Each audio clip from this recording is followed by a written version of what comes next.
Board परीक्षा में शामिल होने वाले सभी विद्यार्थियों का स्वागत, अभिनंदन। आज महाशिवरात्रि का पवित्र दिन है और महाकाल का, महादेव का आशीर्वाद आप पे बना रहे और बढ़िया नंबरों से आप बोर्ड परीक्षा है वो उत्तीर्ण करें। उसी श्रृंखला में हम आज के इस सेशन में बात करेंगे आपका जो चैप्टर है वित्तीय विवरण, यानी कुल मिला के 4 नंबर के क्वेश्चन है वो इसमें से पूछे जाने हैं। तो आज के इस सेशन में ये मैराथन क्लासेस एक लंबी क्लास होगी जिसमें आपको ऑब्जेक्टिव, रिक्तस्थान और वन लाइनर क्वेश्चन जो आपके एग्जाम में आ सकते हैं उन पे आज के इस सेशन में बातें करेंगे। फटाफट सभी विद्यार्थियों से अनुरोध है कि आज के इस सेशन को अपने साथियों के साथ शेयर कर दें ताकि उनको भी आज के इस सेशन का है वो बेनिफिट मिल सके, क्योंकि बोर्ड परीक्षा में अब समय नहीं बचा है। बहुत ही कम समय में आपको बढ़िया तैयारी है वो करनी है। एग्जाम का समय बहुत ही करीब आ चुका है।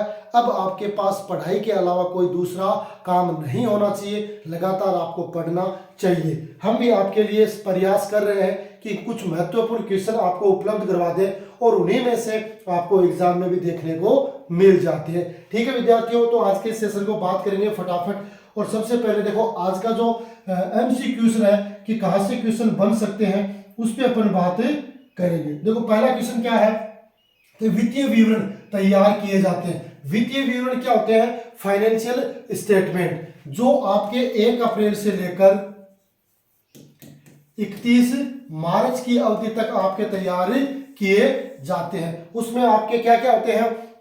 आपका ट्रेडिंग अकाउंट होता है, P&L अकाउंट होता है, बैलेंस शीट होती है और रोकड़ प्रवाह होता है। तो वित्तीय विवरण हमेशा आपको ध्यान में होना चाहिए। कब तैयार किए जाते हैं कि भाई व्यवसाय के प्रारंभ में नहीं, लेखा वर्ष के अंत में, हाँ ये ठीक है, समापन नहीं। तो आपने वित्तीय विवरण हमेशा ध्यान रखना लेखा वर्ष के अंत में है वो तैयार किए जाते हैं। तो इसका आंसर क्या होगा कि जितने भी आपके जो फाइनेंशियल स्टेटमेंट है वो आपके लेखा वर्ष के अंत में तैयार किए जाते हैं। ठीक है, फटाफट ये क्लास होगी, ज्यादा अनावश्यक बातें नहीं करेंगे, सिर्फ और सिर्फ काम की बात करेंगे जो आपके एग्जाम में आ सकती है। ठीक है, दूसरा क्वेश्चन क्या है? वह विवरण जो कंपनी की वित्तीय स्थिति को दर्शाता है ना, वित्तीय स्थिति को। अब वित्तीय विवरण में आपके खाते तो अलग अलग हो गए कि जैसे आपका ट्रेडिंग अकाउंट हो गया है ना, दूसरा आपका P&L अकाउंट हो गया,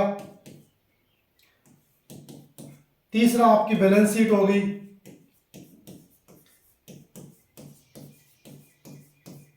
और चौथा आपका कैश फ्लो हो गया।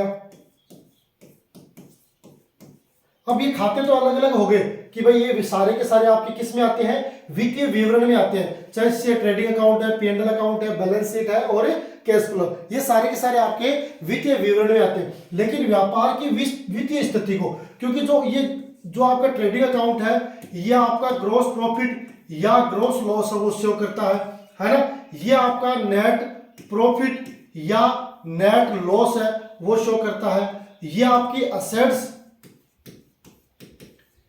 बराबर लायबिलिटीज शो करती है ना, और ये कैश का प्रवाह, कैश फ्लो है ना, उसको शो करता है। अब वित्तीय स्थिति कौन दर्शाएगा? तो स्थिति विवरण जिसको बैलेंस शीट कहते हैं, रोकड़ प्रवाह विवरण जिसे कैश फ्लो स्टेटमेंट कहते हैं, लाभ हानि विवरण और समता में परिवर्तनों का पत्र, ये भी है ना, चेंज टू इक्विटी, ये भी आपका वित्तीय विवरण में शामिल होता है। लेकिन व्यापार की वित्तीय स्थिति है वो कौन दर्शाएगा? स्थिति विवरण है वो दर्शाएगा। तो बी है वो यहाँ पर इसका सही आंसर हो जाएगा। ठीक है, क्या होगा?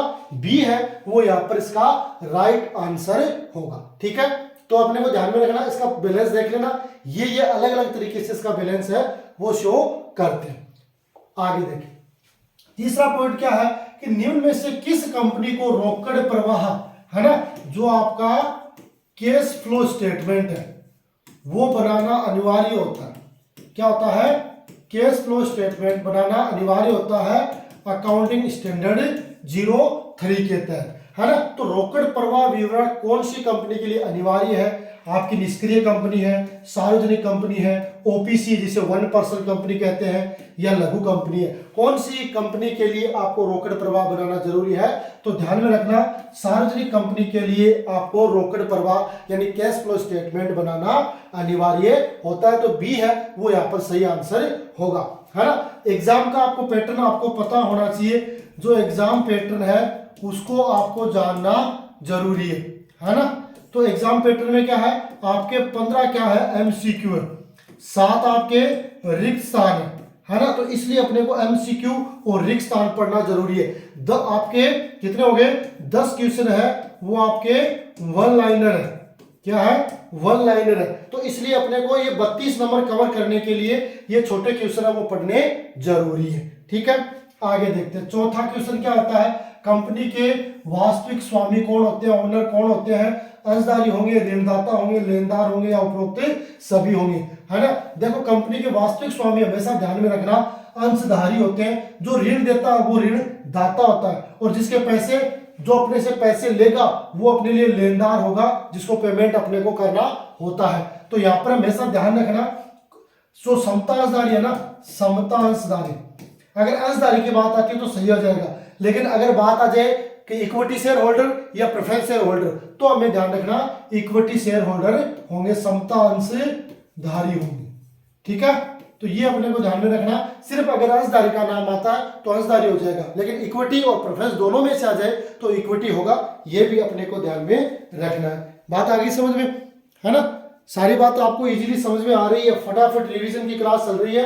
अगला देखिए 5वां, वित्तीय विवरण उपयोगी है। वित्तीय विवरण किसके लिए उपयोगी है बताओ, जो आपके फाइनेंशियल स्टेटमेंट है, जिसमें आपका ट्रेडिंग अकाउंट है, पी&एल अकाउंट है, बैलेंस शीट है, ये किसके लिए उपयोगी है, कौन ऐसे लोग हैं जो इसमें इंटरेस्ट रखते हैं। तो ये 2 तरीके के उपयोग होते हैं, एक तो आंतरिक और एक बाह्य। आंतरिक में कंपनी के प्रबंधक है, कंपनी के कर्मचारी है, कंपनी के मालिक है ना, ये सारे के सारे इंटरनल यूजर्स हैं। और बाह्य में भाई में आपके जो इन्वेस्टर है, सरकार है, बैंकर है, जो आपके ग्राहक है, वो सारे के सारे बाहरी उपयोगकर्ता होते हैं। तो ये हमेशा ध्यान रखना, जो आपके फाइनेंशियल स्टेटमेंट है उन कौन कौन उनके यूजर रहेंगे, कंपनी के कर्मचारी हैं, प्रबंधक है, अंशधारी है, ये सारे के सारे इसके यूजर रहेंगे।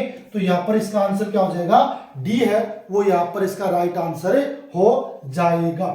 ठीक है, आगे बात समझ में, डी है वो इसका राइट आंसर होगा। वित्तीय विवरण के उपयोगी कौन, किसके लिए उपयोगी है, कर्मचारियों के लिए भी उपयोगी है, प्रबंधकों के लिए भी उपयोगी है, और अंशधारियों के लिए भी उपयोगी है। तो सभी के लिए इसका सही आंसर होगा। अब कई बार परीक्षा में कंफ्यूज इस तरीके से कर सकता है कि वो पूछ रहे कि इंटरनल यूजर कौन है, आंतरिक उपयोगकर्ता है ना, और बाह्य उपयोगकर्ता। तो वहां पर अपने को ध्यान में रखना, जो देखो कंपनी के कर्मचारी और प्रबंधक है, ये दोनों ही इंटरनल है, लेकिन जो अंशधारी होते हैं ना, ये आउटसाइडर है, बाहरी ही उपयोगकर्ता माने जाते हैं। ठीक है, तो ये हो गए आपके उपयोगकर्ता। आगे देखते हैं क्वेश्चन नंबर 6 क्या है कि कंपनी की दृष्टि से वित्तीय विवरण समाप्त होता है। कंपनी का जो वित्तीय विवरण है, वैसे तो देखो स्पष्ट नहीं कहा जाता है, लेकिन लोकचार की भाषा में अगर बात करें तो हमेशा वित्तीय विवरण है वो कब होता है, 1 अप्रैल से माना जाता है। 1 अप्रैल से लेकर 31 मार्च तक माना जाता है। ठीक है, तो कंपनी की दृष्टि से वित्तीय वर्ष समाप्त कब होता है, 30 जून को, 30 सितंबर, 21 दिसंबर और 31 मार्च। तो इसका सही आंसर क्या होगा, 31 मार्च।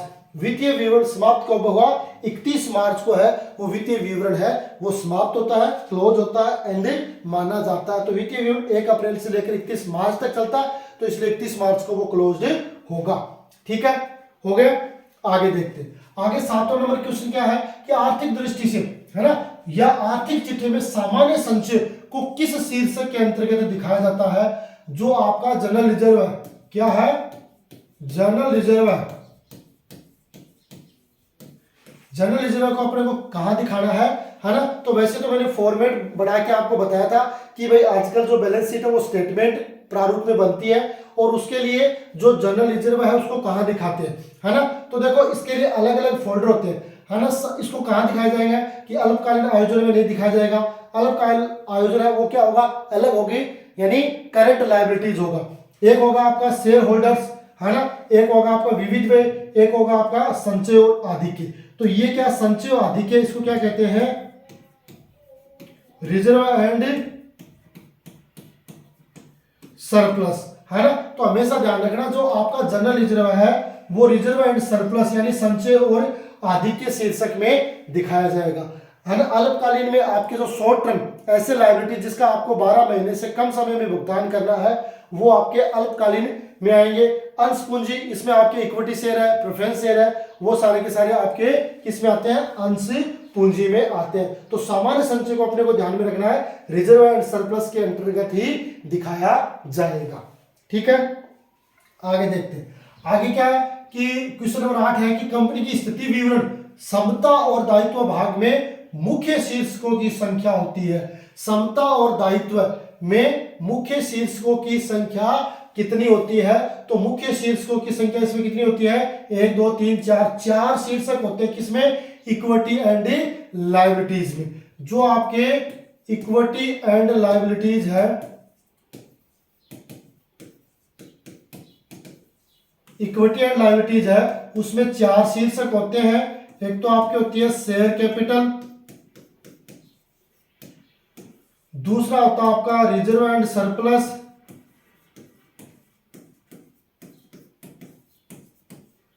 तीसरा होता है आपका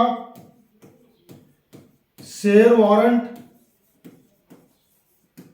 चौथा होता है अलॉटमेंट,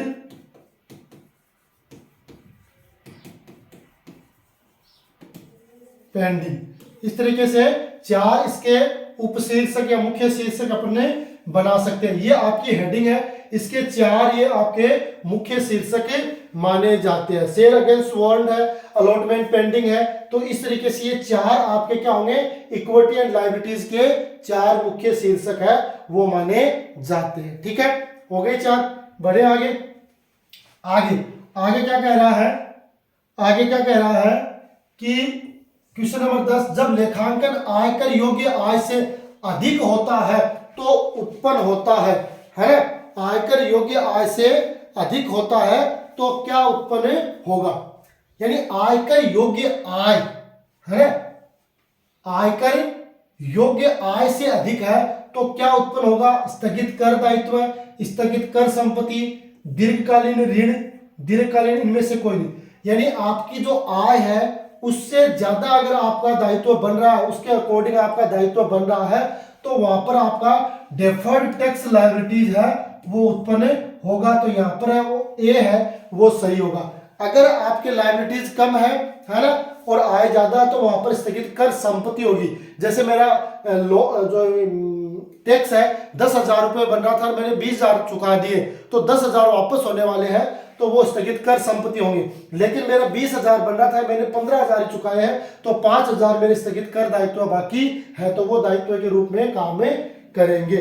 ठीक है, इसके बाद अगला क्वेश्चन क्या है? निम्न में से कौन सा वे कर्मचारी हित का वे नहीं है? एम्प्लॉई वेलफेयर एक्सपेंसेस है ना, एम्प्लॉई वेलफेयर एक्सपेंसेस का भाग नहीं है। बताओ, जिससे एम्प्लॉई कर्मचारी हित का मतलब क्या हो गया कि भाई ऐसे वे जो कर्मचारियों के लिए किए जाते हैं वो आपके लिए कर्मचारी हित के माने जाते हैं। फटाफट जवाब तो देखें, कमेंट बॉक्स में रिप्लाई करो, फटाफट रिप्लाई करो।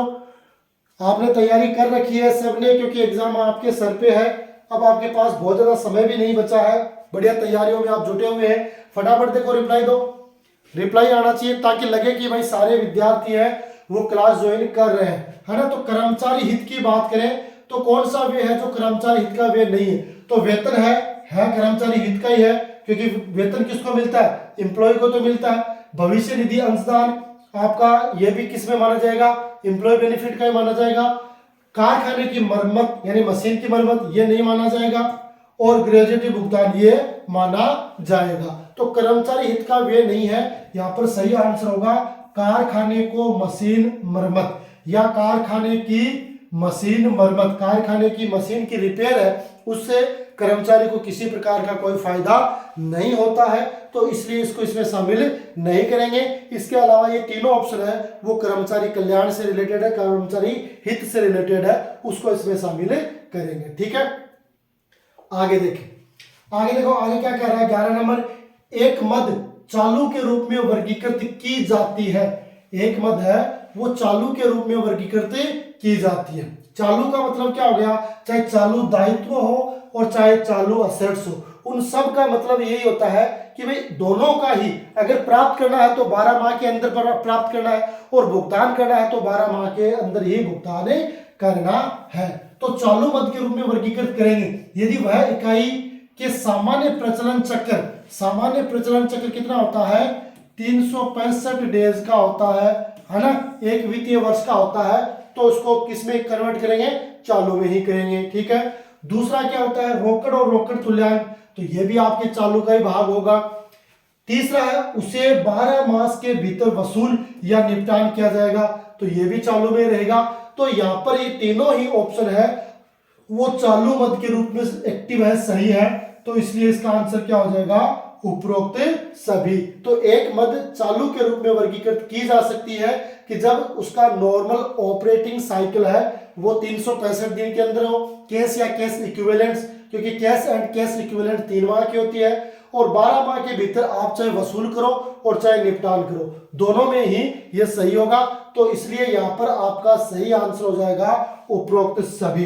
किसने कमेंट में जवाब दिया है ना, जवाब से अपने का क्या कॉन्फिडेंट है, उसका निर्माण होता है, कॉन्फिडेंट है, डेवलप होता है। तो ये चीज अपने को ध्यान में रखनी है, इन चीजों को अपने को इंक्लूड करना है। ठीक है। तो ये सारी की सारी किस में शामिल होंगी, सारी की सारी आपके किस में आएंगी, सारी की सारी किस में शामिल करोगे, सारी की सारी चालू में शामिल होंगी। चाहे चालू करंट लायबिलिटीज हो या करंट एसेट्स हो, उसका कोई प्रभाव नहीं पड़ता है। ठीक है।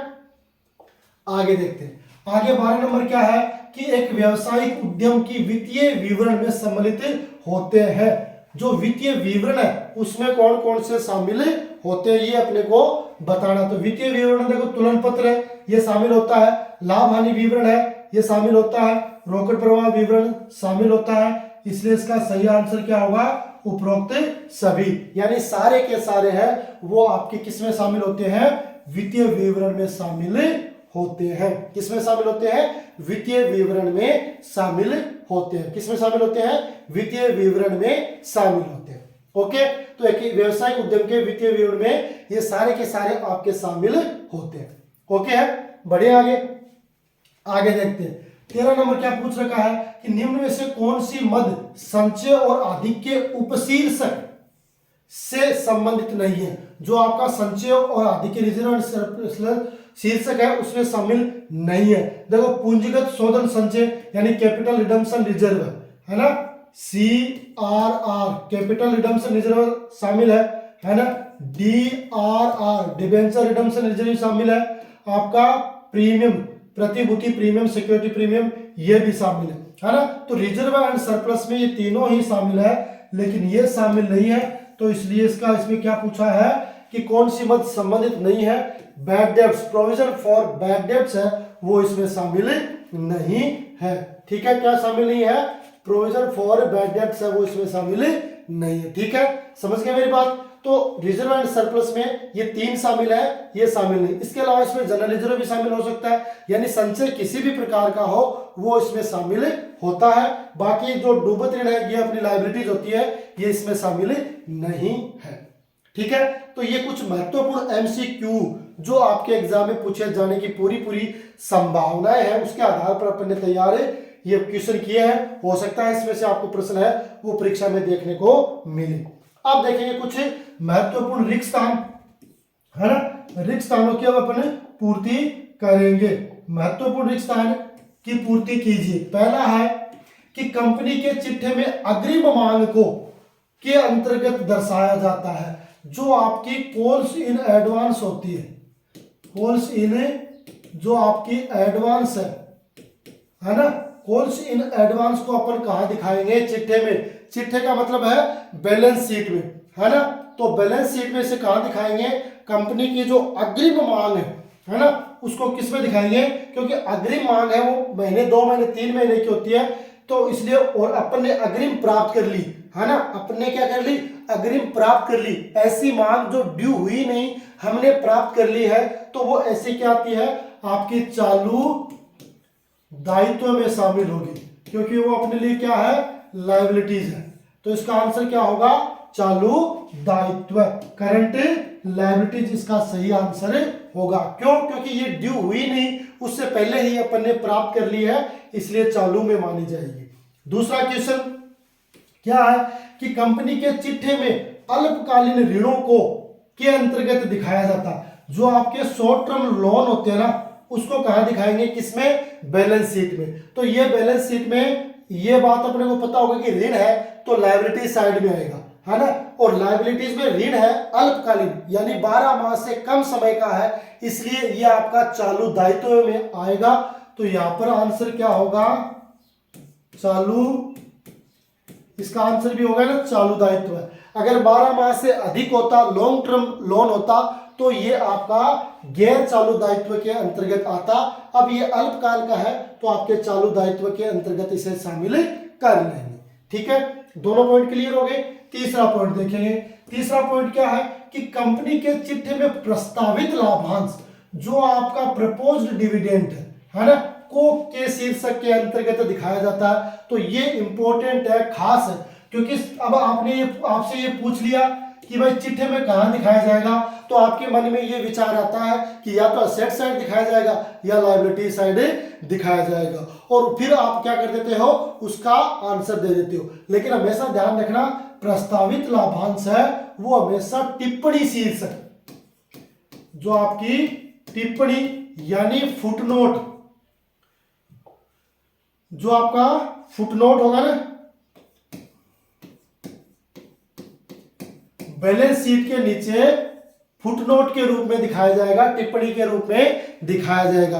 क्योंकि प्रपोज्ड जो डिविडेंड होता है वो कब मिलेगा, वो प्रस्तावित होता है आगामी समय के लिए कि हम कर्मचारियों को इतना लाभांश देंगे, लेकिन वो लाभांश मिलेगा कब, जब व्यापार को लाभ होगा। तो प्रस्ताव किया तो इसलिए इसको टिप्पणी में या आपकी जो बैलेंस शीट है उसके नीचे फुटनोट के रूप में दिखाया जाएगा, उसे बैलेंस शीट के मेन आंकड़ों में शामिल नहीं करेंगे।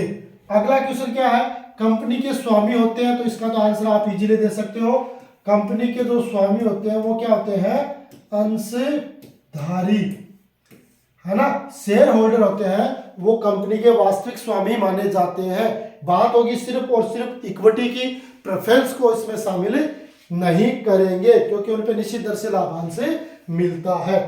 आगे 5 नंबर क्या है कि लेखांकन प्रक्रिया के अंतिम उत्पाद के रूप में, है ना, जाना जाता है। लेखांकन प्रक्रिया का अंतिम उत्पाद के रूप में, है ना। लेखांकन में आपको पता है कि सबसे पहले अपन क्या करते हैं, जर्नल एंट्री करते हैं, है ना। जर्नल एंट्री करने के बाद लेजर तैयार करते हैं। लेजर तैयार करने के बाद आपकी ट्रायल बैलेंस तैयार होती है, और ट्रायल बैलेंस तैयार करने के बाद आपके फाइनेंशियल स्टेटमेंट तैयार होते हैं। तो ये इसका क्रम होता है, सबसे पहले आपकी जर्नल, इसके बाद आपकी लेजर, है ना, उसके बाद आपकी ट्रायल बैलेंस, और उसके बाद आपके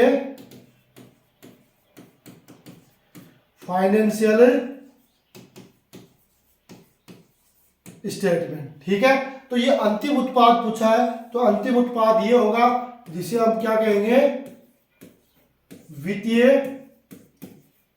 विवरण, है ना, क्या कहेंगे, वित्तीय विवरण। अंतिम कौन से माने जाते हैं, आपके वित्तीय विवरण, वो अंतिम उत्पाद के रूप में, अंतिम प्रविष्टि के रूप में इनको शामिल है, वो किया जाता है। अगला क्वेश्चन, वित्तीय विवरण प्रारूप में बनाए जाते हैं। आपने देखा होगा आजकल वित्तीय विवरण है वो किस में, वो शीर्षक के रूप में बनाने हो गए हैं, यानी ऊर्ध्वाकार आप मान सकते हैं, ऊर्ध्वाकार, है ना, जिसका एक शीर्ष होता है खड़े से ऊपर। यानी अब ये नहीं होता कि भाई लायबिलिटीज एक साइड, असेट साइड। अब पहले आपको जितनी भी लायबिलिटीज होती है वो लिखनी पड़ती है, उसका टोटल, फिर असेट्स होती है उनका टोटल, है ना। और साथ में ये तुलनात्मक रूप से चलता है, करंट ईयर और प्रीवियस ईयर दोनों का तुल्यांक, दोनों की तुलना करता है, और तुलना के आधार पर ही उसका क्या किया जाता है, विश्लेषण है वो किया जाता है। तो आजकल है वो शीर्ष या ऊर्ध्वाकार में आपके वित्तीय विवरण है वो तैयार होने लगे हैं। ठीक है, आगे देखो, आगे क्या है कि प्रारंभिक वे, प्रिलिमिनरी एक्सपेंस जिस वर्ष में हुए हैं उसी वर्ष में किए जाते हैं। तो क्या आंसर होगा, उसी वर्ष में आपको क्या करना है, अपलिखित करना है। उसी वर्ष में उन्हें क्या करना होगा, आपको राइट ऑफ करना होगा। तो प्रारंभिक वे जिस वर्ष में हुए हैं उसे उसी वर्ष में अपलिखित अपने को करना होता है, उसे अपने को उसी समय राइट ऑफ करना होता है। ठीक है, तो जिस वर्ष होंगे उसी वर्ष उसको अपलिखित करेंगे, बाकी शेष रह जाते हैं उन्हें क्या करेंगे, बैलेंस शीट के असेट साइड में जो आपकी फिक्टिव असेट्स है उस शीर्षक के अंतर्गत दिखाते हैं। ठीक है, अगला है कंपनी के चिट्ठे। कंपनी के चिट्ठे में लूज टूल्स है, यानी छोटे औजारों को किस शीर्षक के अंतर्गत दिखाया जाएगा, है ना। जो छोटे औजार है, लूज टूल है, उनको अपन कहां दिखाएंगे, कहां दिखाएंगे, चालू संपत्ति। कहां दिखाएंगे, चालू संपत्ति यानी करंट असेट शीर्षक के अंतर्गत है दिखाया जाएगा। तो इंपॉर्टेंट क्वेश्चन है, लूज टूल्स छोटे औजार है, वो चालू संपत्ति का काम करते हैं, उन्हें चालू संपत्ति के रूप में ही माना जाता है। ठीक है, अगला क्वेश्चन, वित्तीय विवरण लागत के आधार पर तैयार किए जाते हैं। वित्तीय विवरण है वो कौन सी लागत के आधार पर तैयार किए जाते हैं, तो वित्तीय विवरण में हमेशा जो वास्तविक लागत है वो ही लिखी जाती है, काल्पनिक लागत है वो उसमें शामिल नहीं की जाती है। तो इसका आंसर क्या होगा, वास्तविक लागत, है ना, वास्तविक लागत के आधार पर ही तैयार किए जाते हैं। क्योंकि ये चैप्टर है आपका 4 मार्क्स का। पहले इसमें 2 चैप्टर होते थे, एक तो वित्तीय विवरण और दूसरा था वित्तीय विवरण का विश्लेषण। लेकिन विश्लेषण है वो आपके इस बार पाठ्यक्रम में नहीं है, सिर्फ और सिर्फ एक चैप्टर ही है, और एक चैप्टर है वो 4 मार्क्स का है। और लगभग ये पूर्ण विश्वास है कि जो चीज अपन कर रहे हैं उन्हीं में से आपको प्रश्न है वो परीक्षा में देखने को मिलेगा। इसके अलावा भी आपके पास जो आपने अभी तक जो आपके हैंड्स नोट आपने तैयार किए हैं, जो आपके सर ने आपको पढ़ाया है, उनका रिवीजन करना है। जो चीज आपको मिलती है एग्जाम तक उनको बार बार आपको पढ़ते रहना है, क्योंकि सिलेबस है वो बहुत ज्यादा लंबा चौड़ा नहीं है। 5 चैप्टर इसमें आपके, है ना, और कंपनी में तो, और 4 उसमें 9 ही चैप्टर है, यानी इन 9 चैप्टर में से ही आपको प्रश्न है वो मिलेगा। बशर्ते आपका अभ्यास है वो बढ़िया होना चाहिए। आप लगातार अभ्यास करोगे तो निश्चित रूप से हर पॉइंट वो आपका क्लियर हो जाएगा। तो ये कुछ अपने रिक्तस्थान है वो हल किए। उसके बाद देखो इसके छोटे मोटे और क्वेश्चन वो अपन देख लेते हैं, इजीली आपको समझ में आ जाएगा। क्या है, फटाफट अपना सेशन होगा कि वित्तीय विवरण में, वित्तीय विवरण से आप क्या समझते हैं, है ना। तो देखो वित्तीय विवरण आधारभूत और औपचारिक साधन होते हैं, है ना, जिसके माध्यम से कंपनी प्रबंधक, स्वामियों तथा अन्य बाह्य उपयोगकर्ता जो निवेशक है, सरकार है, कर्मचारी आदि को वित्तीय सूचनाएं प्रदान करती है। यह कंपनी की लाभदायकता और वित्तीय स्थिति को प्रकट करता है। वित्तीय विवरण है वो कंपनी की एक्चुअल स्थिति को शो करता है कि भाई वर्तमान समय में इस कंपनी के पास कितने तो लाभ है और कितनी हानि होने की संभावना है, कितनी इनके पास लायबिलिटीज है, कितनी इनके पास असेट्स है, उन सब का मूल्यांकन है वो वित्तीय विवरण में किया जाता है। तो ये चीज अपने को ध्यान में रखना है कि भाई वित्तीय विवरण के आधार पर जो इसके उपयोग करता है, चाहे वो निवेशक हो, सरकार हो, कर्मचारी हो, स्वामी हो, अन्य कोई बाह्य व्यक्ति हो, उनको सूचनाएं उपलब्ध करवाई जाती है और साथ में कंपनी की लाभदायकता और वित्तीय स्थिति का अनुमान है वो लगाया जाता है। ठीक है, तो ये होता है वित्तीय विवरण। दूसरा क्वेश्चन क्या है कि वित्तीय विवरण के अंग क्या क्या है, वित्तीय विवरण के कौन कौन से पार्ट है। तो वैसे तो मैंने आपको बता दिया कि ट्रेडिंग अकाउंट है, P&L अकाउंट है, बैलेंस शीट है, कैश एंड कैश इक्विवेलेंट्स है, चेंज इन इक्विटी है, ये सारे के सारे आपके वित्तीय विवरण के ही पार्ट माने जाते हैं। देखो वित्तीय विवरण के अंग लाभ हानि का विवरण और तुलन पत्र प्रमुख है। मुख्य रूप से आपको लाभ हानि का विवरण और बैलेंस शीट यानी स्टेटमेंट ऑफ P&L और बैलेंस शीट है वो आपके मुख्य विवरण है। इसके अलावा भी आप रोकड़ प्रवाह विवरण है, कोष प्रवाह विवरण है, मूल्यांकन संवर्धन आदि इसके रूप में वित्तीय विवरण के रूप में आप तैयारी कर सकते हो। लेकिन वित्तीय विवरण की अगर बात आती है तो मेजर में आपको 4 ही ध्यान रखना है, trading account, P&L account, balance sheet और कैश फ्लो स्टेटमेंट, है ना। ये 4 ही आपको ध्यान में रखने। इसके अलावा आपका ये हो गया मूल्य संवर्धन वाला भी इसमें आप शामिल कर सकते हो। तो ये होते हैं वित्तीय विवरण के पार्ट्स अंग। ठीक है, आगे तीसरा क्या है कि स्वामित्व हित का क्या आशय है, जो कर्मचारी बेनिफिट या कर्मचारी वेलफेयर, कर्मचारी कल्याण के लिए, स्वामित्व हित के लिए क्या क्या होता है। तो देखो स्वामित्व हित की बात आती है तो इसमें देखो कि व्यवसाय के स्वामियों, है ना, जिसमें अंशधारकों को व्यवसाय में लगे धन और पूंजी से है ना, व्यवसाय में क्या लगता है, धन और पूंजी लगती है ना। अंश पूंजी संचय और आधिक्य के योग में से कृत्रिम संपत्तियों को राशि घटाने पर प्राप्त शेष राशि स्वामित्व हित कहलाती है ना। व्यवसाय के जो स्वामी होते हैं ना, वो व्यवसाय में जो धन और पूंजी लगाते हैं ना, उसमें आपका संचय और आधिक्य का योग करते हुए उसमें आपकी फिक्टिव असेट्स है, कृत्रिम संपत्ति घटा दी जाती है और वो ही आपका स्वामित्व हित है, वो माना जाता है। यानी कुल मिलाकर भाई अंश पूंजी है और रिजर्व सरप्लस है, इन दोनों का योग करेंगे और उसमें फिक्टिव असेट्स घटा देंगे, जो शेष आएगा वो आपका स्वामित्व हित कहलाता है। ठीक है, आगे देखिए, आगे 4 नंबर क्या है, कृत्रिम संपत्तियों के दो कोई उदाहरण आपको बताने हैं। तो कृत्रिम संपत्तियों के दो उदाहरण हो गए आपका, एक तो प्रारंभिक व्यय जिसे प्रिलिमिनरी एक्सपेंसेस कहते हैं, दूसरा आता है अंशों व ऋण पत्रों के निर्गमन पर बट्टा है ना, discount on issue of debenture, discount on issue of share है ना, ये दोनों बट्टा है वो आपके क्या होंगे, आपके कृत्रिम संपत्तियों के उदाहरण होंगे, फिक्टिव एसेट्स के रूप में इन्हें शामिल किया जाता है। आगे देखिए, आगे 5 नंबर क्या है कि आदर्श संपत्तियां कौन कौन सी है, यानी आदर्श कह दो, अमूर्त कह दो, ऐसी संपत्तियां जिन्हें हम देख नहीं सकते, छू नहीं सकते, सिर्फ और सिर्फ महसूस कर सकते हैं, वो अपनी आदर्श या अमूर्त संपत्तियां होती है ना। इसको अपन क्या कह सकते हैं, अमूर्त भी कह सकते हैं। यानी वे संपत्तियां जिनका न तो कोई भौतिक आकार होता है ना, न ही उनका कोई स्वरूप होता है, किंतु व्यवसाय के अन्य संपत्तियों के समान ही लाभ अर्जन करने में वो सहायता प्रदान करती है। जैसे आपकी गुडविल है ना, ट्रेडमार्क्स है, पेटेंट है, कॉपीराइट है आदि, ये सारे के सारे आपके क्या है, आदर्श संपत्तियों के उदाहरण माने जाते हैं। इन चीजों को आप भली प्रकार जानते हो, क्लास में भी सारी चर्चा होती है, हर विद्यार्थी को ये चीज बताई जाती है, उनके जो टीचर है वो सारी चीजें वो एक्सप्लेनेशन करते हैं। लेकिन कई बार क्या होता है कि विद्यार्थी तो विद्यार्थी होता है,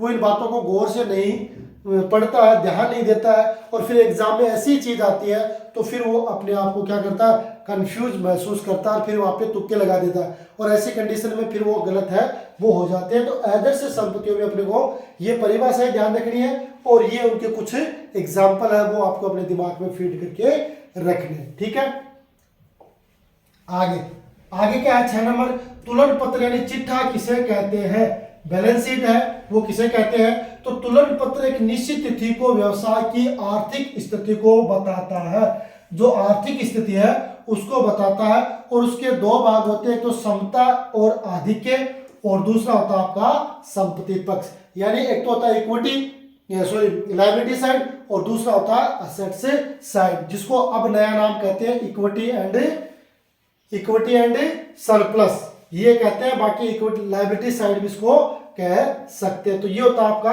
चिट्ठा। ठीक है, आगे बढ़े, आगे 7 नंबर क्या है कि कंपनी के द्वारा तैयार किए जाने वाले दो मुख्य वित्तीय विवरण के अपने को नाम बताने हैं, कंपनी द्वारा है ना। तो कंपनी द्वारा तैयार किए जाने वाले दो वित्तीय विवरण है, एक तो जाएगा आपका बैलेंस शीट जिसे तुलन पत्र कहते हैं, और दूसरा हो जाएगा इनकम स्टेटमेंट या statement of profit and loss account, यानी लाभ हानि विवरण पत्र। इसके अलावा कैश फ्लो भी इसमें आप शामिल कर सकते हो, कहीं कोई दिक्कत नहीं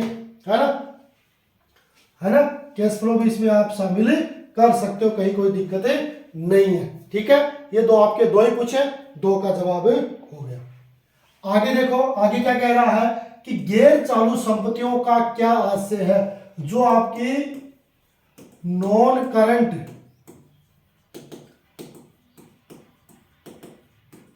असेट्स, गैर चालू संपत्तियां, नॉन करंट असेट्स से क्या आशय है ना। तो एक कंपनी की चालू संपत्तियों के अलावा अन्य सभी प्रकार की जो संपत्तियां होती है वो गैर चालू संपत्तियां होती है। यानी कुल मिला के बात यही है कि भाई चालू संपत्तियां वो होती है जो आपके 12 माह के अंदर काम में आनी होती है, जिसमें डेटर है ना, जिसमें आपका बिल रिसीवेबल है, जिसमें आपका कैश है, बैंक है, स्टॉक है, ये सारे के सारे करंट में आते हैं। तो गैर चालू संपत्तियों में यानी नॉन करंट असेट्स में आपकी प्लांट है, मशीन है, फर्नीचर है, बिल्डिंग है, यानी जिनका उपयोग आप 12 माह से अधिक समय के लिए करते हो, वो आपकी गैर चालू संपत्तियों में आती है। अब इसमें देखो जैसे आपका इन्वेस्टमेंट है, स्थायी परिसंपत्ति है, ये दोनों ही आपके किसके उदाहरण हो जाएंगे, नॉन करंट असेट्स के उदाहरण है, वो हो जाएंगे। ठीक है, समझ में आ रही है? समझ में आ रही है तो जल्दी से कमेंट कर दो ताकि परीक्षा तक आपको महत्वपूर्ण चीजें हैं वो सप्लाई करते रहे, और जब आपकी परीक्षा हो तो आपको लगे कि वास्तव में हमारा पेपर है बड़ा ही शानदार हुआ है। तो कमेंट करके जरूर बताएं कैसा सेशन चल रहा है। अगर बढ़िया लगता है तो सेशन को अपने साथियों के साथ शेयर कर दो, क्योंकि ये मौका बार बार नहीं आना है ना। एग्जाम है, एग्जाम में हर साथी को फायदा मिलना चाहिए। जिस तक नहीं पहुंच रहा उसको भी पहुंचा दो ताकि वो बढ़िया तरीके से तैयारी करे। आगे देखो, आगे 9 नंबर क्या है कि गैर चालू दायित्व से क्या आशय है ना। नॉन करंट लायबिलिटीज से क्या आशय है, तो गैर चालू दायित्व और चालू दायित्व, ऐसे दायित्व जिसका भुगतान हमें 12 माह के अंदर करना होता है वो आपके चालू दायित्व है, और गैर चालू दायित्व जिसका भुगतान 12 माह के बाद करना है, जैसे आपके लॉन्ग टर्म लोन है, लॉन्ग टर्म डिबेंचर है, लॉन्ग टर्म प्रोविजन है, वो सारे के सारे आपके गैर चालू दायित्वों में आते हैं। तो वे दायित्व जिनका भुगतान चिट्ठे की तिथि से 12 माह के पश्चात करना होता है वो आपके गैर चालू दायित्व कहलाते हैं, जिसमें आपके ऋण पत्र है ना, दीर्घकालीन आपके दायित्व है, ये आपके सारे के सारे गैर चालू दायित्व कहलाते हैं। आ रही है बात समझ में? फटाफट बात समझ में आ रही है ना? तो समझते रहो और आगे सेशन को शेयर करते रहो ताकि और भी जो विद्यार्थी हैं उनको भी ये सेशन है वो काम में आए। ठीक है, आगे देखो, आगे क्या कह रखा है कि आस्थगित कर दायित्व से क्या आशय, डेफर्ड टैक्स लायबिलिटी है ना। डेफर्ड टैक्स लायबिलिटी या आस्थगित कर दायित्व से क्या आशय है ना। तो देखो इसमें क्या है कि जब लेखांकन आय कर योग्य आय से अधिक हो तो आस्थगित कर दायित्व उत्पन्न होता है। अपनी जो लेखांकन आय है वो कर योग्य आय से अधिक होगी ना, तो वहां पर आस्थगित कर दायित्व उत्पन्न होगा और उसे ही डेफर्ड टैक्स लायबिलिटीज कहेंगे, क्योंकि ये हमारे लिए क्या होता है, दायित्व का काम करता है। इसलिए इसे बैलेंस शीट के लायबिलिटीज साइड में जो आपकी करंट लायबिलिटीज है वहां पर डेफर्ड टैक्स लायबिलिटीज को शो किया जाएगा। हो गई बात? आगे देखो, आगे क्या, स्थगित कर संपत्तियां क्या है, तो ये भी वही है, उसी का विपरीत है ना। स्थगित कर दायित्व होता है, उसी तरह स्थगित कर संपत्ति भी होती है। जब लेखांकन आय कर योग्य आय से कम है, जब लेखांकन आय है वो कर योग्य आय से कम होती है तो वो अपने लिए स्थगित कर संपत्ति होती है, डेफर्ड टैक्स असेट्स के रूप में शामिल की जाती है। तो जहां पे आय ज्यादा हो, जहां पर आय ज्यादा है तो दायित्व होगा, तो आपका डेफर्ड टैक्स लायबिलिटीज हो जाएगा, और जहां पर आय कम है तो वहां पर अपने पास डेफर्ड टैक्स असेट्स के रूप में आंसर होगा। तो दोनों का अंतर आप समझ गए होंगे, ये ध्यान में भी रखना है ना। ये इस परीक्षा में नहीं, आगे आप कॉमर्स में जहां कहीं भी जिस फील्ड में भी जाओगे वहां पर भी ये चीज काम में आएगी, क्योंकि ये चीज आप जब समझोगे तभी तो आप इसको एक्सप्लेन कर पाओगे ना। जब आपने ये चीज समझी नहीं है तो आप एक्सप्लेन कैसे कर पाओगे, है ना। तो ये अपने को ध्यान में रखना है। आगे देखो कि वचनबद्धताएं क्या है, वचनबद्धताएं है ना। तो देखो इसमें क्या है कि भविष्य में किसी निश्चित समय पर किसी निश्चित कार्य को निश्चित दिशाओं में करने का जो अनुबंध होता है, जो कॉन्ट्रैक्ट होता है, वो आपकी वचनबद्धताएं कहलाती है। क्या होता है, भविष्य के लिए एक प्रोमिस होता है ना। तो भविष्य में एक निश्चित समय पर निश्चित कार्य को और निश्चित दशाओं में पूरा करने का जो अनुबंध लिया जाता है, जो कॉन्ट्रैक्ट लिया जाता है, उसे वचनबद्धताएं कहते हैं। तो अपने को इतना ही ध्यान रखना कि वचन कब होता है, वचन तो भविष्य के लिए दिया जाता है। तो भविष्य के लिए या भविष्य में किसी निश्चित काम को निश्चित समय में निश्चित दिशाओं में करने के लिए जो अनुबंध होता है, जो कॉन्ट्रैक्ट होता है, वो आपकी वचनबद्धताएं कहलाती हैं। ठीक है, हो गई क्लियर? आगे देखो 13 नंबर कि कंपनी के तुलन पत्र में निम्न मतों को शीर्षक और उपशीर्षक में, ये इंपॉर्टेंट है, इसको अपने को ध्यान में रखना है। शीर्षक और उपशीर्षक में आपको कहां दिखाना है, एक तो प्रस्तावित लाभांश और एक होता है प्रारंभिक व्यय, है ना। दोनों ही इस तरीके के हैं कि आंसर क्या होगा, प्रस्तावित लाभांश। ये होता है आपका संदिग्ध दायित्व के अंतर्गत, है ना, के अंतर्गत इसे नोट्स टू अकाउंट यानी इसको फुट नोट या जिसे अपन टिप्पणी कहते हैं, टिप्पणी में दिखाया जाएगा, है ना। प्रस्तावित लाभांश जिसको अपने संदिग्ध दायित्व के अंतर्गत आपकी जो बैलेंस शीट होगी उसमें नीचे नोट्स टू अकाउंट, जिसको हिंदी में कहते हैं फुटनोट या टिप्पणी के रूप में दिखाया जाएगा। तो यह तो होगा आपका प्रस्तावित लाभांश का आंसर। दूसरा आपका प्रारंभिक व्यय। प्रारंभिक व्यय है वो तुलन पत्र में नहीं दिखाते हैं, उन्हें उसी वर्ष में अपलिखित कर दिया जाता है। जो आपका प्रिलिमिनरी एक्सपेंसेस होता है उसे बैलेंस शीट में नहीं दिखाते हैं और उसे उसी वर्ष में, जिस वर्ष का जो खर्चा हुआ है या जो व्यय हुए हैं उसे उसी वर्ष में क्या कर दिया जाता है, राइट ऑफ है वो कर दिया जाता है, अपलिखित है वो कर दिया जाता है। ठीक है, तो ये उसी वर्ष में आपका अपलिखित हो जाएगा। ठीक है, आगे देखिए, आगे क्या दे रखा 14 नंबर कि एक कंपनी के तुलन पत्र में निम्नलिखितों को किस शीर्षक में प्रदर्शित किया जाएगा, है ना। पूरी बात दे रखी है तो ये भी उसी का भाग है, इंपॉर्टेंट है, इसको भी अपने को ध्यान में रखना है। शीर्षक और उपशीर्षक पूछा जा सकता है। पहला इसमें क्या है कि स्वीकृतियां, जो आपकी रिसीवेबल है उनको कहां दिखाएंगे, है ना। तो देखो स्वीकृतियां, इन्हें चालू दायित्व शीर्षक के ट्रेड पेबल उपशीर्षक में दिखाया जाएगा। क्या होगा, करंट लायबिलिटीज तो होगा शीर्षक और ट्रेड पेबल होगा उपशीर्षक। दो चीज पूछिए, है ना, शीर्षक और उपशीर्षक दोनों की अपन बातें कर रहे हैं। तो जो एक्सेप्टेंस होगी, है ना, उनको कहां दिखाएंगे, चालू दायित्व तो शीर्षक और ट्रेड पेबल उपशीर्षक में। दूसरा पूछा आपका बकाया लाभांश अनक्लेम डिविडेंड, है ना। अनक्लेम डिविडेंड को जो आपकी करंट लायबिलिटीज है, करंट लायबिलिटीज के शीर्षक और अदर करंट लायबिलिटीज के उपशीर्षक के अंतर्गत दिखाया जाएगा। जो आपका अनक्लेम डिविडेंड है उनको करंट लायबिलिटी शीर्षक और अदर करंट लायबिलिटीज उपशीर्षक के अंतर्गत दिखाया जाएगा। तो परीक्षा में शीर्षक और उपशीर्षक का प्रश्न है वो आने की पूरी संभावना है। तो इसको थोड़ा सा आप धैर्य के साथ देख लेना, बिल्कुल भी स्किप नहीं करना। अगर इसके अलावा भी आपको कोई और मिलता है शीर्षक और उपशीर्षक वाला तो वो भी आपको याद कर लेना है, क्योंकि यहां से क्वेश्चन बनने की पूरी संभावनाएं व्यक्त की जाती है। ठीक है, इसके अलावा क्या पूछा है, छोटे औजार लूज टूल्स, है ना, अभी बात हुई थी। तो इसे चालू संपत्ति शीर्षक के इन्वेंट्री उपशीर्षक में, जो आपका स्टॉक है उस उपशीर्षक में दिखाया जाएगा। तो आपके लूज टूल्स है, छोटे औजार है, उन्हें चालू संपत्ति का जो शीर्षक होगा उसमें जो इन्वेंट्री उपशीर्षक है उसमें आपको शो करना है। चौथा व्यापारिक प्राप्य ट्रेड रिसीवेबल, है ना, व्यापारिक प्राप्य ट्रेड रिसीवेबल, है ना, इसे चालू संपत्ति के शीर्षक के ट्रेड रिसीवेबल उपशीर्षक में दिखाया जाता। तो यहां पर तो दोनों पॉइंट मिल रहे हैं, है ना। जो आपका ट्रेड रिसीवेबल है वो करंट असेट्स के शीर्षक के ट्रेड रिसीवेबल उपशीर्षक के अंतर्गत दिखाना। तो ये चारों पॉइंट आपको ध्यान में रखना है। जो आपके एक्सेप्टेंस है वो करंट लायबिलिटी शीर्षक के ट्रेड पेबल उपशीर्षक में, आउटस्टैंडिंग यानी अनक्लेम्ड डिविडेंड है वो करंट लायबिलिटी शीर्षक के अदर करंट लायबिलिटीज उपशीर्षक में, जो आपके छोटे औजार हैं वो आपके चालू संपत्ति शीर्षक के इन्वेंट्री उपशीर्षक में, और ट्रेड रिसीवेबल है वो चालू संपत्ति शीर्षक के ट्रेड रिसीवेबल उपशीर्षक के अंतर्गत है। आपको शो करने हैं, आपको दिखाने। ठीक है, बढ़े आगे देखो, आगे 15 नंबर क्या है कि बकाया मांग राशि को चिट्ठे में कहां दिखाया जाता है। जो आपकी कॉल्स इन एरर होती है,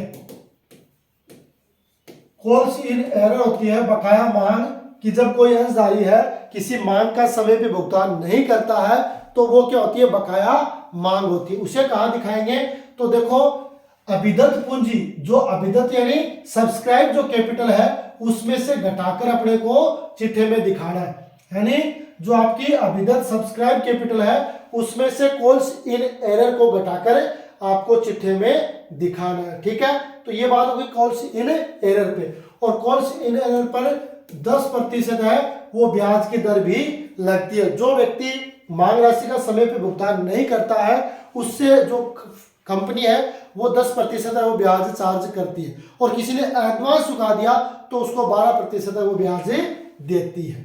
ठीक है, आगे क्या है कि चालू संपत्ति से क्या आशय, करंट असेट से। वैसे तो सीधा सा इसका अर्थ ये होता है कि ऐसी संपत्ति जिसका उपयोग हम 12 माह के अंदर कर सकते हैं वो आपकी चालू संपत्तियों में आएगी, जिसमें आपका स्टॉक है, प्रीपेड है, आपका बिल रिसीवेबल है, डेटर्स है, कैश है, बैंक है, ये सारे के सारे आपकी करंट असेट्स में ही आती हैं। अब देखो इसमें कि वे संपत्तियां जो व्यवसाय की सामान्य दशा में सामान्य संचालन चक्र की अवधि में चिट्ठे की तिथि से 12 माह की अवधि में नकद में परिवर्तित हो जाती है या उत्पादन के दौरान जिनका रूप परिवर्तित किया जा सकता है, वो आपकी चालू संपत्तियां मानी जाती है ना।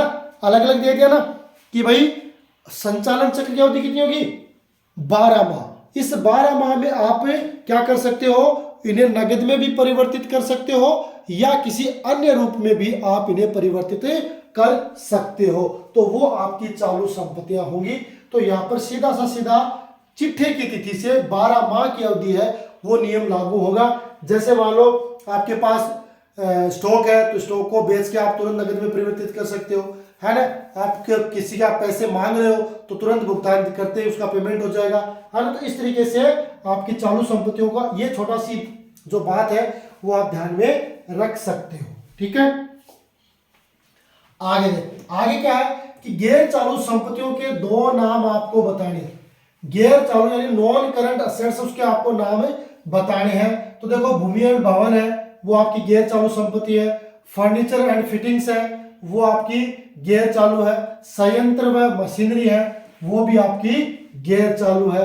इसके अलावा भी और भी कोई ऐसी संपत्ति जिसमें आप गैर चालू में उसे शामिल कर सकते हो, जैसे फर्नीचर आएगा, फिटिंग संयंत्र, लगभग सब आ जाता है। तो ये यानी मूवेबल नहीं होती है, इनको आप एक स्थान से दूसरे स्थान तक लेके नहीं जा सकते, ये स्थायी होती है लंबे समय तक। वैसे इनकी बात करें तो ये होता है कि व्यापार में ये लंबे समय तक काम में आती रहती है, तो इसलिए इनको नॉन करंट असेट्स में शामिल करते हैं। ओके, आगे चलें। आगे 18 नंबर क्या है कि कंपनी की स्थिति विवरण में चालू संपत्ति शीर्षक के अंतर्गत दिखाई जाने वाली कोई 2 मद बतानी है। यानी करंट असेट शीर्षक में 2 मद है, तो एक तो कैश और बैंक होता है, एक आपका ट्रेड रिसीवेबल होता है। इस ट्रेड रिसीवेबल में आपका बिल्स रिसीवेबल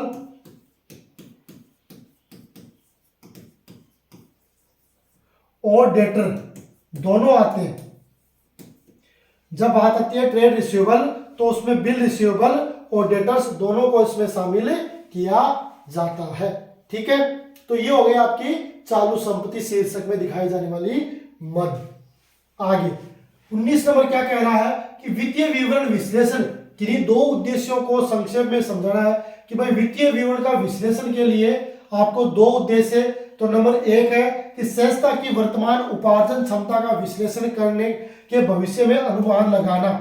यानी अगर अपन वित्तीय विवरण तैयार करेंगे तो उसके आधार पर अपन भविष्य का अनुमान लगा सकते हैं, क्योंकि जब हमारे पास पर्याप्त संसाधन होंगे तभी हम आगे का निर्णय है वो ले पाते हैं, आगे का फैसला वो कर पाते हैं, आगे के बारे में पूर्वानुमान लगा पाते हैं। तो उपार्जन क्षमता का विश्लेषण कर सकते हैं कि भाई इस तरीके से अपन आगे अपना व्यापार बढ़ा सकते हैं।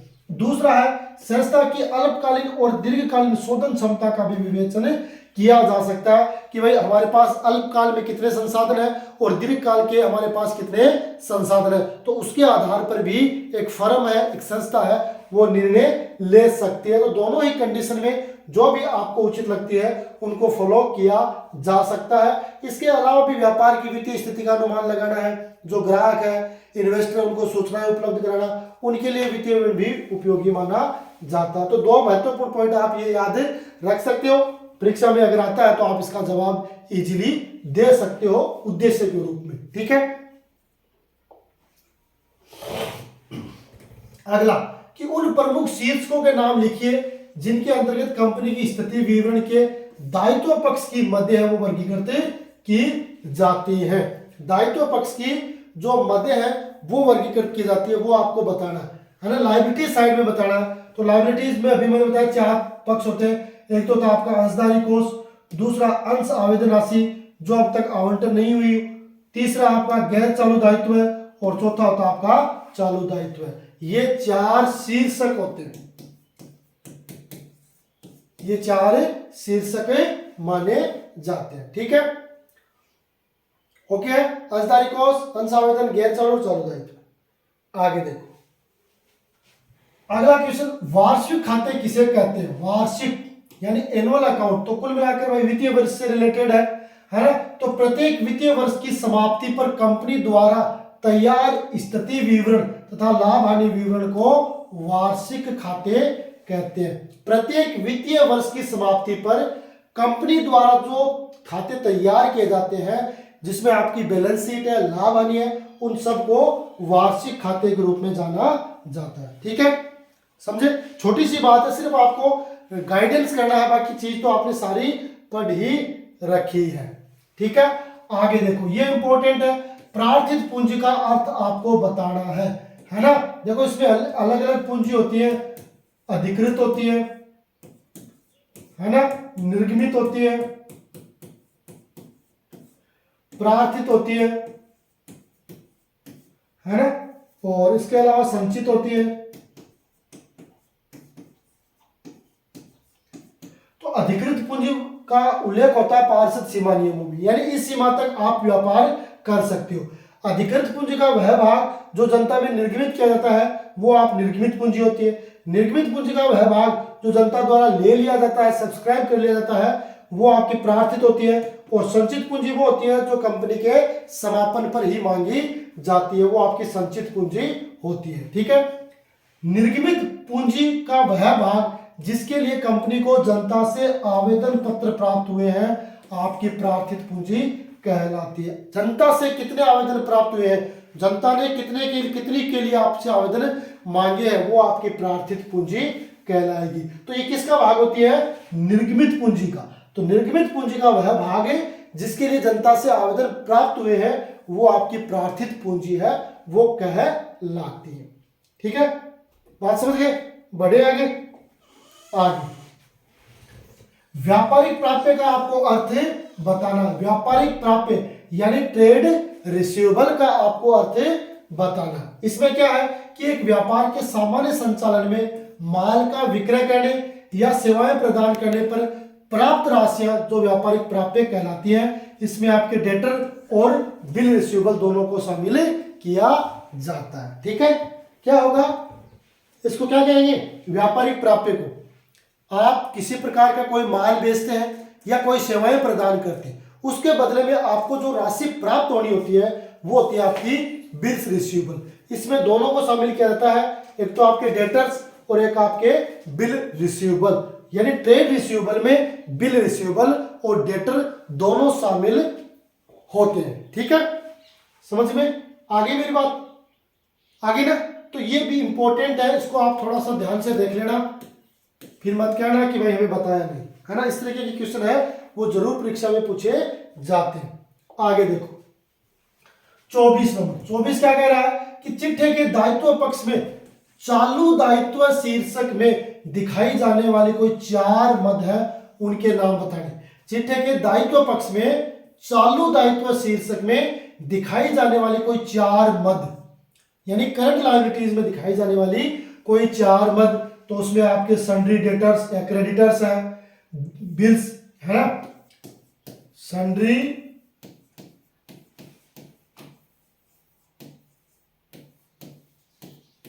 क्रेडिटर्स है, बिल्स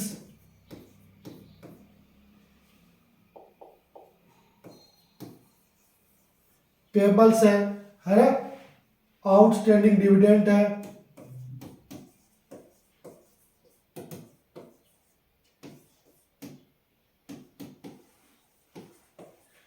ना, आउटस्टैंडिंग इंटरेस्ट है,